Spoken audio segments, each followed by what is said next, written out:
Hey guys, how are you doing? तो मैं आपको एक फैक्ट बताता हूं। जो इंडिया है, it is the world's top rice producer, है ना। और its area under paddy cultivation has increased by around 25% since 1970s। और अब टोटल कितना हो गया? 55% of India's rainfed harvested area. तो ये तो एक गुड न्यूज है बाय द वे, है ना, कि हम राइस प्रोडक्शन में सबसे ऊपर है। बट इसके साथ एक सीरियस प्रॉब्लम है। देखो, जो राइस की जो राइस क्रॉप है, जिसको पैडी कल्टीवेशन बोलते हैं, ये समर क्रॉप है। समर क्रॉप यानी कि खरीफ की जो फसल होती है, उसमें ज्यादा मतलब पानी चाहिए होता है, ज्यादा टेम्परेचर चाहिए होता है, जो कि आपको कहां पर मिलता है? इंडिया में समर में मिलता है ना, जो अभी आजकल जो मौसम चल रहा है। बट इसके साथ एक दिक्कत है, जैसे ही आप क्या करोगे, राइस पैडी कल्टीवेशन करोगे, तो जो आपका फील्ड होगा, है ना, जो खेत है, उसको पानी से भरना पड़ता है, क्योंकि इसको पानी की जरूरत पड़ती है। मतलब water intensive kind of crop है ना। पर उसके साथ दिक्कत क्या है कि लो ऑक्सीजन हो जाती है, एनारोबिक कंडीशंस हो जाती हैं। जैसे जैसे ही क्या होगा, कंटिन्यूअस फ्लडिंग के कारण क्या होगा, ऑक्सीजन लेवल कम हो जाएगा, और जो मिथेनोजेंस होते हैं वो एक्टिवेट हो जाते हैं, और they release methane directly into the atmosphere. अब आप क्वेश्चन पूछोगे कि अगर इनमें मिथेनोजेंस है, तो डायरेक्टली मीथेन हवा में कहां से आ गई? देखो, राइस प्लांट्स के पास नेचुरल पाइप्स होते हैं, एरेनकाइमा।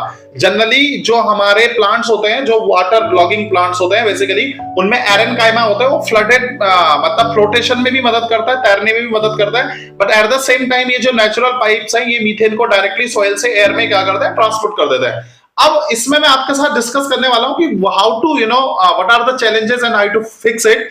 एसआरआई एक टेक्निक है जिसको बोलते हैं सिस्टम ऑफ राइस इंटेंसिफिकेशन। वो एग्जाम में आ चुका है।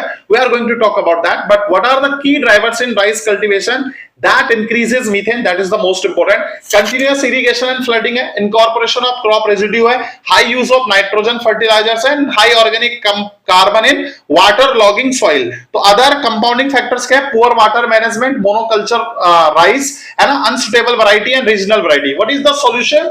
One of the solution, which I am talking, apart from all this, is basically SRI, जिसमें पहले भी यूपीएससी क्या कर चुकी है, क्वेश्चन पूछ चुकी है। तो सिस्टम ऑफ राइस इंटेंसिफिकेशन क्या है? बेसिकली इसका कोर आइडिया है, grow rice differently, not necessarily by using more inputs. तो इसमें क्या यूज होता है? Young seedling, single seedlings per hill, wider spacing, intermediate irrigation, mechanical weedings and better soil health, है ना। What is the goal? Higher productivity, less water use, better soil health and lower environmental impact, that is methane, है ना। तो ये इसके details है। और आप अगर देखेंगे what is the benefit, basically आपको मैं बता चुका हूं। वाटर कंजर्वेशन, क्लाइमेट जो आपके बेनिफिट्स है ना, क्लाइमेट से बेनिफिट्स है, lower methane emission, lower seed requirements और सारे। But what is the challenge? There are certain challenges, जैसे लेबर इंटेंसिव है, ये नॉलेज इंटेंसिव है, मैकेनाइजेशन चैलेंजेस है, वेरिएबल रिजल्ट्स आते हैं, एडॉप्शन बैरियर्स, है ना। तो this is important for your examination guys. Thank you.